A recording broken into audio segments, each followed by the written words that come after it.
Happy Sunday to you. Jim Laird joining you live from Diriamo, Nicaragua. And let's go live on Instagram. Takes me a second to get that going. And we are live on Instagram. So it usually takes some time for people to get notified that I'm live, but that's fine. We're going to take our time. Let's hop right into the topic. Health over 40. Don't use exercise to mask a broken lifestyle. I'm going to start off with like kind of a question for you. Say you have a car and say that it squeaks and the brakes squeak and the brakes aren't working well. It's got bald tires. It backfires a little bit. There's some knocking in the engine. Would driving that car make it better? Now, I know that the car human is not a fair comparison because exercise can act as a repair mechanism for human beings, particularly low-level exercise. But this is what I've basically seen over the last. This entire video is based on my 30 years of experience, my own experience with myself, and then, of course, 3 years of working in a medical practice. The vast majority of people that have come to me were already working out. Okay. They were already trying to do some sort of diet. They were concerned about their overall health, well-being, and performance. And they just were not in a good place. And that's why they seek my help. Okay.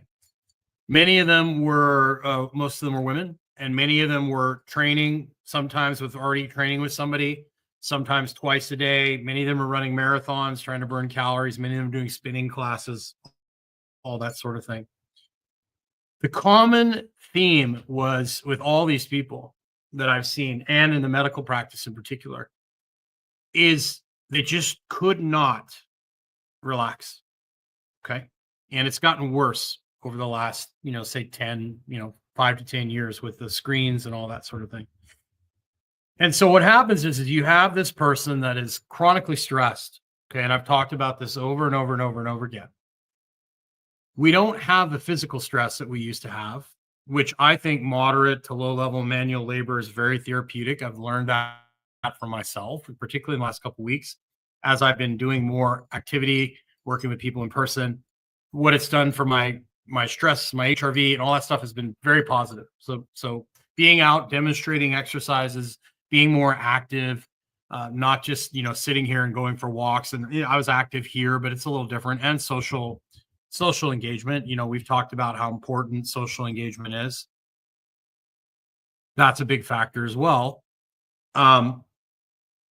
So most of the people that I've seen, they're super busy. They're working, sometimes more than one job, and they usually are on their phone a lot. They're having a hard time sleeping. So if you take somebody who's got a busted up circadian rhythm, who's sleep deprived, so that means they're automatically going to be insulin resistant, regardless if they have a good diet or not. They're tired but wired. They're not going to be, most of them are not sleeping well. Okay.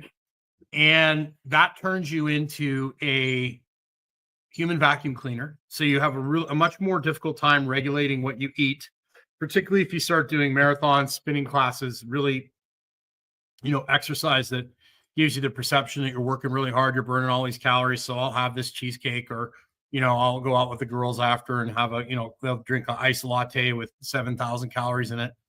And they're trying to burn it off, right?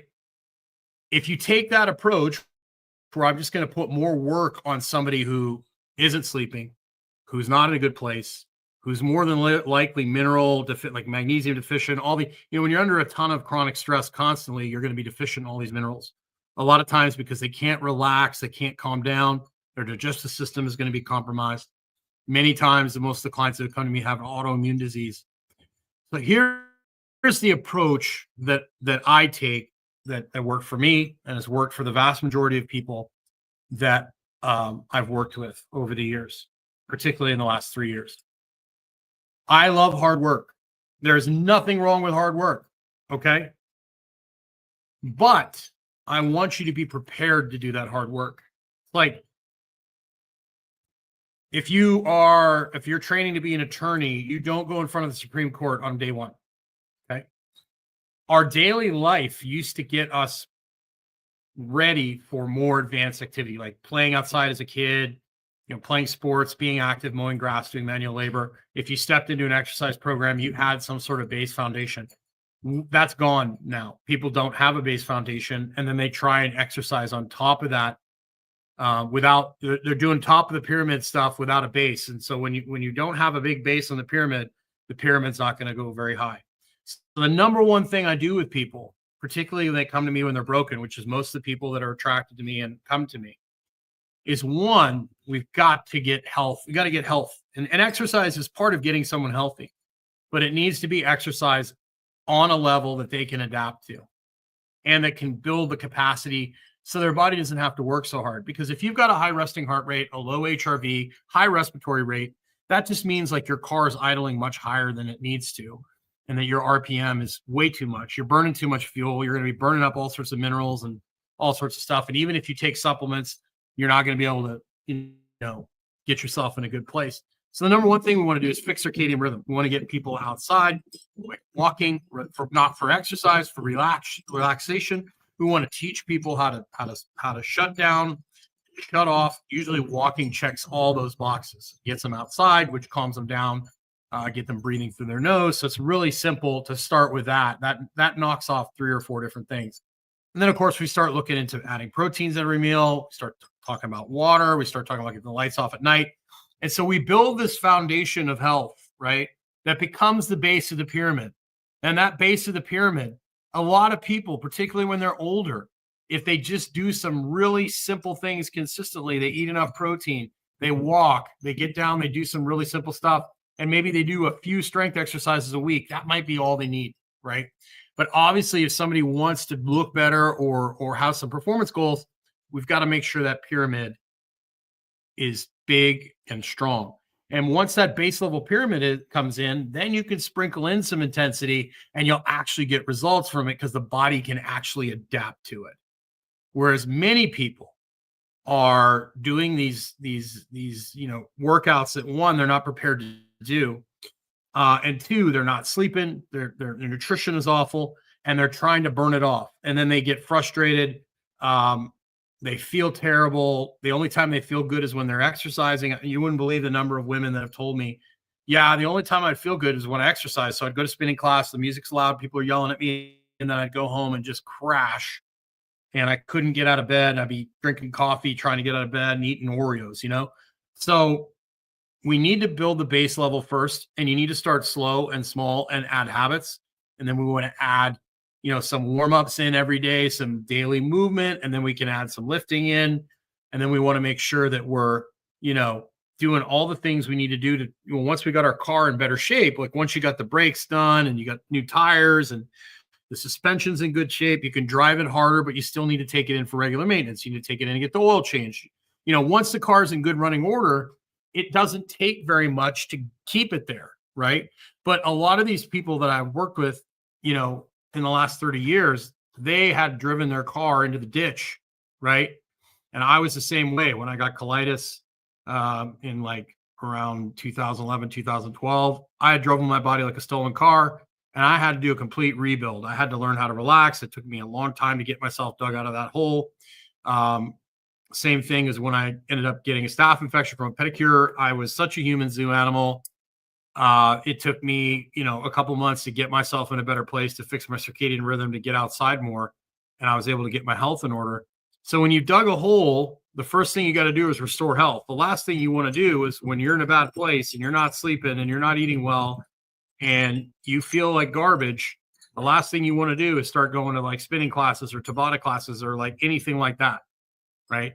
You want to start with low level activity, low hanging fruit, and build those sustainable habits, and then add intensity. And guess what? Once you learn how to relax, you get your sleep in order. Like I had one lady, Rachel, who there's a podcast interview with her and I.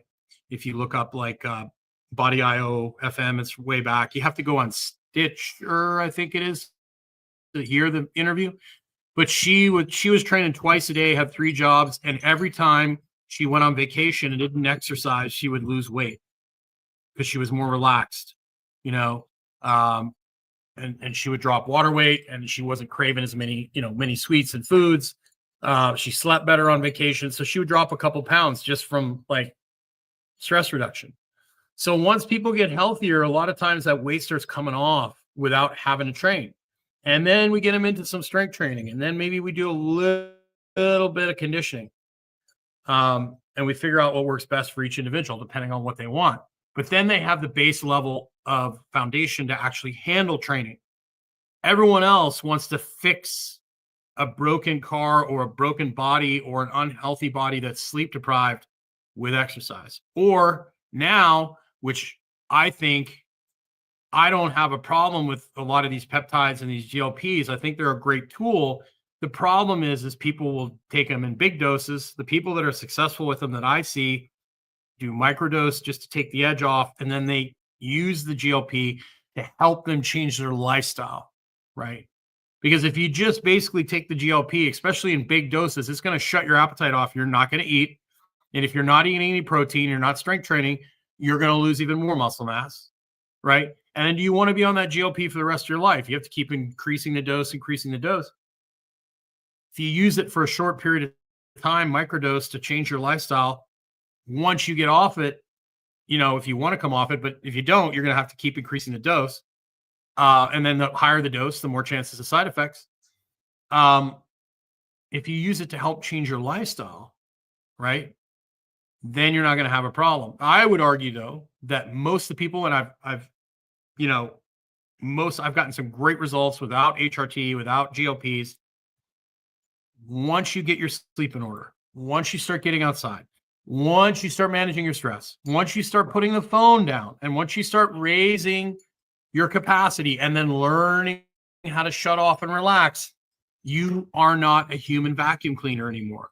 Particularly the combination of high stress, broken circadian rhythm, and hyperpalatable junk food, processed food is unbelievably, horribly hard to stop eating. Okay. And that's the whole point of the GLP, is to basically get you to stop medicating yourself. And that's the same thing with alcohol and everything else, right? So the healthier you are, the better your sleep is. And then you start making better choices of whole foods, like protein at every meal. You're eating, non-processed stuff. It's much easier to control your appetite. And then you're not just like a human vacuum cleaner where you inhale a whole bag of salt and vinegar potato chips and you don't even know you ate it, right?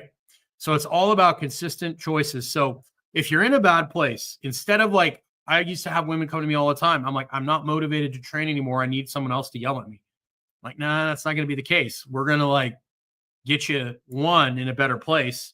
And then we're going to do what your body needs to do to get better. Because some people can handle more than others, right? And that's why I love the data from Oura Ring. And I would say 90% of the people who have come to me over the years, when we look at their data, their resting heart rate, their HRV, their respiratory rate, all these different things, their stress, like how much stress they were getting, how much restorative time they're getting through the day, their metrics were horrible. Their labs were horrible. Once we got them healthier, their body composition started changing. And then we could put exercise on top of that base level foundation. And that's the biggest problem today. People, one, they don't know how to relax. So you got to learn how to relax, non-sleep, deep rest, things like that. A good, going for your walks, and you're walking and you're observing. You're not walking for exercise. You're walking just to relax, enjoy nature, breathe through your nose, calm. A lot of that is stress management. Okay. It also helps control blood sugar after meals.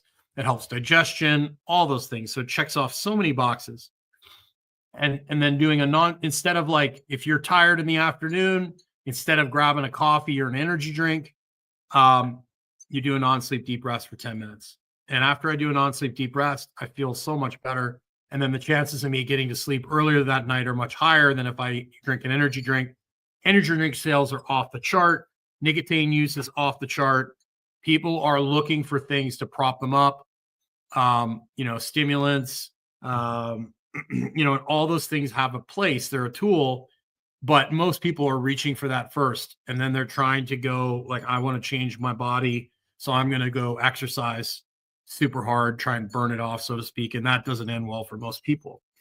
If you get your overall lifestyle in order, you're going to have a much better chance of having long-term success. So start where you are, keep it simple. Focus on your wellness, not your illness or your challenge or your body composition. Get your body in a better place. And then, and it doesn't take a lot. You can literally walk 3 times a day for 10 minutes. If you take your sleep seriously and your light seriously and you eat good food, you could train 2 to 3 days a week in the weight room and get some most of the people I've trained actually had more free time after they were done working with me than they did before, because a lot of them were going to the gym 5-6 days a week, but they just weren't doing stuff that was actually, they're just kind of going through the motions, or they were doing the same things over and over again. They weren't actually doing things that were difficult, or maybe they were difficult from like a cardiovascularly, or like, kind of like flopping 2 fly swatters up and down for an hour. If you do that for an hour, you're going to be tired, but you're not really going to get any change to your body. So a lot of times people were training to be tired and not better. So once you get that mindset of I want to train to get better, not just exhausted. And when you're training, like you're doing these cardio classes and you're doing all this high intensity stuff, you're going to want to eat more food. Like you're going to have a hard time managing your appetite. Plus combine that with sleep deprivation, chronic stress, man, you're just a human vacuum cleaner. So that's it for today. Thank you for being here. I will see you again soon. I hope you have a wonderful day, and I hope you take the time to get outside today. We'll see you around. Well, let me check Instagram and see if there's any questions. Nope, no questions on Instagram. I know I've been kind of inconsistent with times. I'm getting my schedule nailed down. Sometimes they change. Baseball changes the days they play and practice sometimes, so it's hard for me to nail my schedule down. But we'll get on a regular deal here soon. Take care. Have a wonderful day.